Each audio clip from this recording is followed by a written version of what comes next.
Okay, so you know how furries have werewolf movies and the like? The movie that we're watching today is the scaly equivalent of that, if you will. Yep, think Killer Croc from Suicide Squad, but not lame. Also throw in some religious stuff. Yes, this is cooler than the guy in that movie. That's what we're checking out today, guys, so strap yourselves in, cause we're about to get holy. Without further ado, on with the review.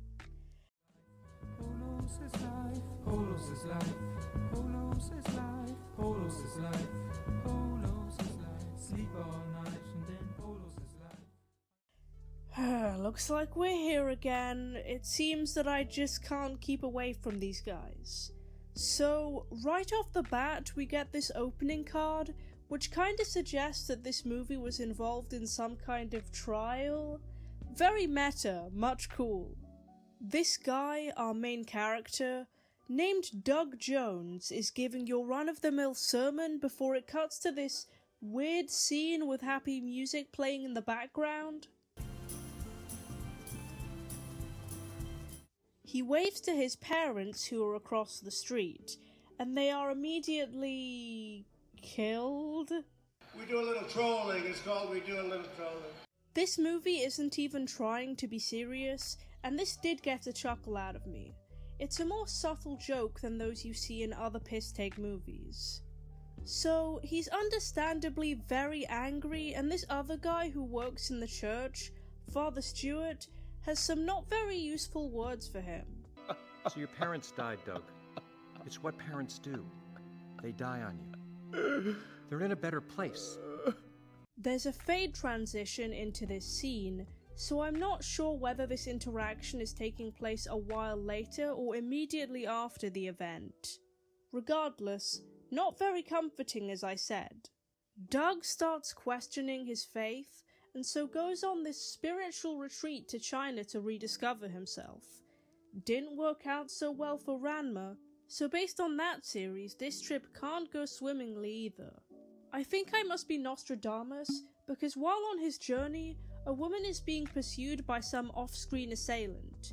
Doug, being the altruistic man he is, attempts to help the woman, who has been shot with an arrow. She gives him this giant tooth which he says has something to do with the Dragon Warrior, before succumbing to her injuries. He then proceeds to cut his hand with the obvious tooth, and wakes up in a sweat in his bed. This scene apparently being a dream about his trip. This is the "it was all a dream" cliche, but seeing as it was recounting actual events, I can forgive it. As Doug stumbles feverishly down the street, he bumps into a sex worker named Carol, who meets up with and is berated by her pimp. Other than being a scumbag, this guy has the stupidest name in the whole universe. Now what's my name? Frankie Mermaid. And why is my name Frankie Mermaid? Speak up, girls! I'm gonna give you the fucking boot! Cause you're swimming in bitches. You say so. He orders her to go to the park that night, where Doug also happens to be after stumbling around, and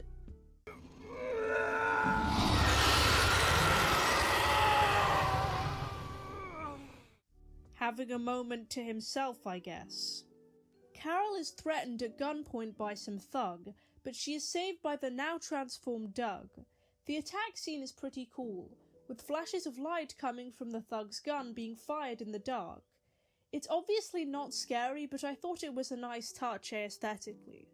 Doug wakes up in Carol's bed and he assumes that they sinned, but she explains that he had actually transformed into a dinosaur, which he doesn't believe existed anyway, and she shows him where she buried the body. He has a very bad reaction to all of this, and to learning what her line of work is, being a priest and all, and is unmoved by her suggestion to use his powers to get rid of criminals that are beyond saving.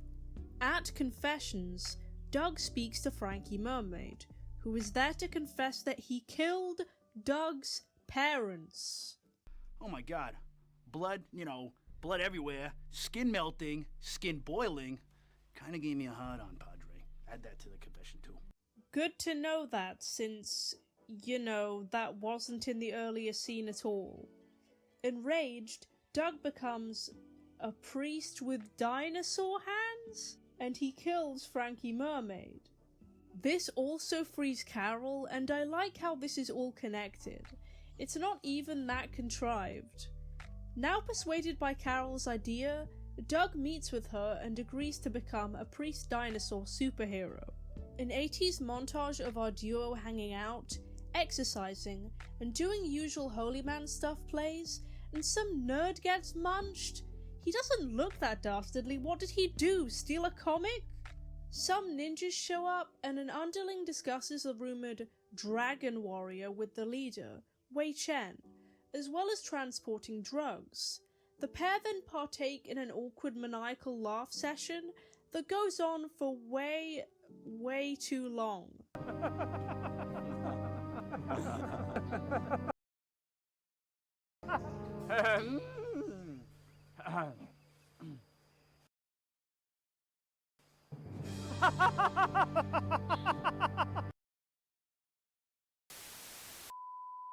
Father Stewart learns about all of this and doesn't really approve, especially as some kind of romantic connection seems to be blossoming between Carol and Doug.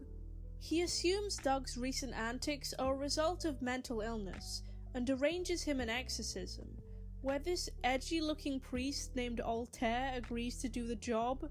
This is reminding me of Jesus Christ Vampire Hunter, where they had a literal punk priest.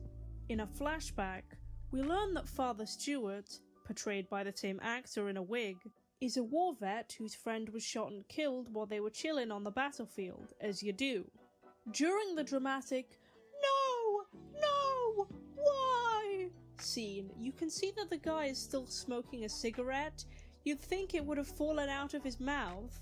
The letter Stewart writes to the dude's parents is super classy too.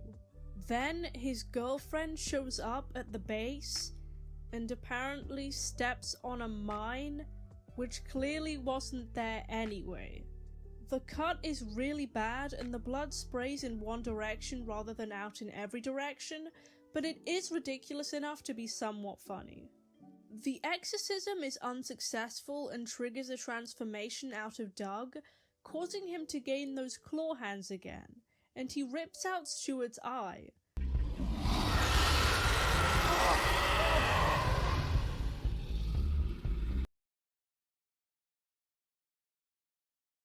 My main goal is to blow up and then act like I don't know nobody. Talk about ungrateful. Well misguided, the man meant well. Why was Altair dressed like Dracula during that exorcism anyway? Seems a bit devious. Doug, still semi-transformed, is attacked by a group of ninjas, which he is implied to take care of. He retreats to Carol's house, where they do end up sinning, which is extremely predictable, let's be real. The scene is at least shot in this cheesy way, with coloured lighting and comic book-esque frames. The next morning, they are attacked by a group of ninjas but fight them off very easily, and Father Stewart wakes up in Wei Chen's base, and he reveals his nefarious plan to him. To cut a long story short, there are a group of priests who want to get people addicted to drugs, and then cut off the supply so that they'll start turning to God and joining their church. Once they get their followers, they'll use them for world domination. Bit convoluted, and it's not certain that enough of them will turn to religion for respite, but I see the logic behind it. Stewart doesn't approve of this plan, so naturally Wei Chen kills him, and Carol and Doug journey to find and stop the group of ninjas. The younger ninja from before is actually Doug's little brother Sam. It turns out that their parents favored Doug, and this is so 90s anime style. Speaking of that, Sam proceeds to do one of the most ridiculous yet equally fitting moves that I've ever seen in a movie like this. You're not the only one who answered the call of God! Like, what was that? Anyways, the brothers have a fight where Doug uses their ancestral sword to kill Sam. He seems so chuffed and remorseless about it too. Maybe Sam had a point to be mad. After the big family fight is over, Doug and Carol take down some more ninjas, Doug turning into a guy in a dinosaur costume to finish the job. This is gold, you can clearly see where the actor's head is, and the sound effects are just the cherry on top.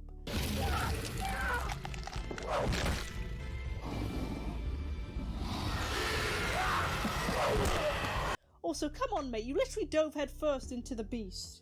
Wei Chen arrives and shoots Doug with an arrow that stops the transformation in this weird glitch effect, which I suppose is better than him just becoming human off screen. Luckily, Doug's hands are immune to the venom, so he rips off Wei Chen's head in a wonderfully realistic effect. The frame then pauses with a quote from Gandhi before continuing. The movie ends with this weird segment. I'm fine. You're fine.